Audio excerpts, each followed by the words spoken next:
របៀបខ្ញុំធ្វើខគោរបៀបខ្ញុំធ្វើខគោរៀងខុសពីគេតែឯងបងប្អូនព្រោះខ្ញុំអត់មានលីងលក្រីដុតលក្រីលឹកក្រូចលឹកអីដាក់ទេព្រោះខ្ញុំប្រើរបស់កំប៉ុងចាខ្ញុំទិញមកពីផ្សារណា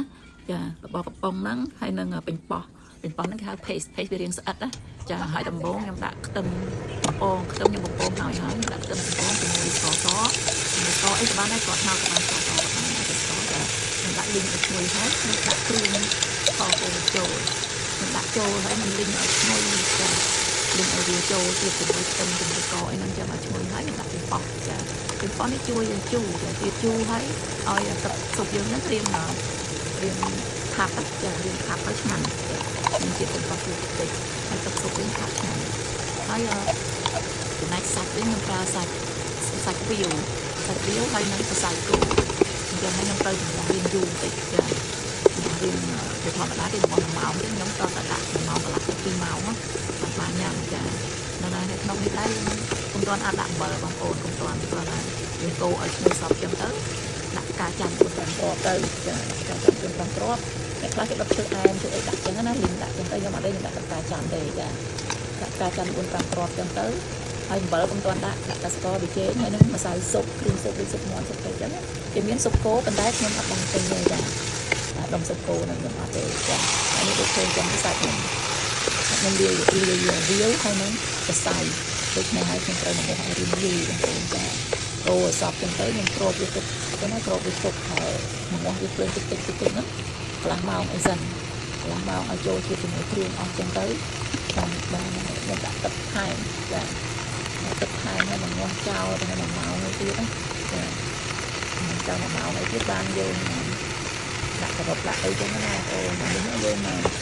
ខនេះយើងធ្វើថែមទៅដែរ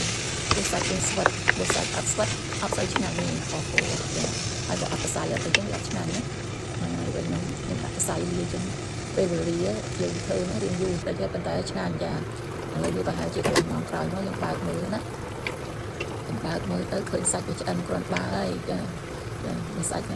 ទំនងឆ្ងាញ់ហ្នឹងចាហើយខគោនេះមិនមែនថាយើងញ៉ាំតែជាមួយកាទៀវទេយើងញ៉ាំនឹងបានក៏បានកាទៀវក៏បានបាយក៏បានដែរស្រេចតែយើងចូលចិត្តទេចា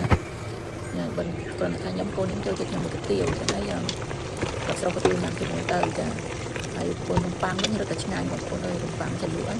ឆ្ងាញ់មែនតើចាឥឡូវហ្នឹងមើលតំណរៀងសាច់រៀងឆ្អិនគ្រាន់បើខ្ញុំចាក់ទឹកចូលចាចាក់ទឹកហ្នឹងទឹកដាំឲ្យហើយទៀតដើម្បីឲ្យវាហាន់ពុះហ៎ទឹកក្តៅចឹងណាខ្ញុំដាក់ដាំឲ្យហើយទៅខ្ញុំដាក់ឲ្យវាហាន់ពុះហើយយើងមកងាស់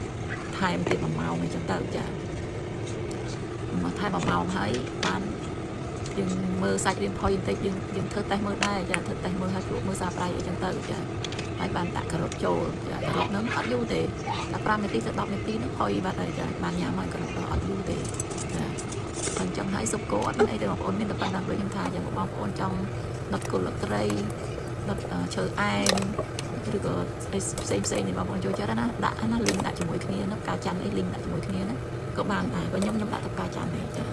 ផ្កាច័ន្ទមកពេលព្រោះគ្រឿងក្នុងកំប៉ុងហ្នឹងមានសពគ្រប់អស់ហើយយើងអត់ត្រូវការអីច្រើនទេចាដល់អញ្ចឹងហើយខ្ញុំដាក់តែប៉ុណ្ណឹង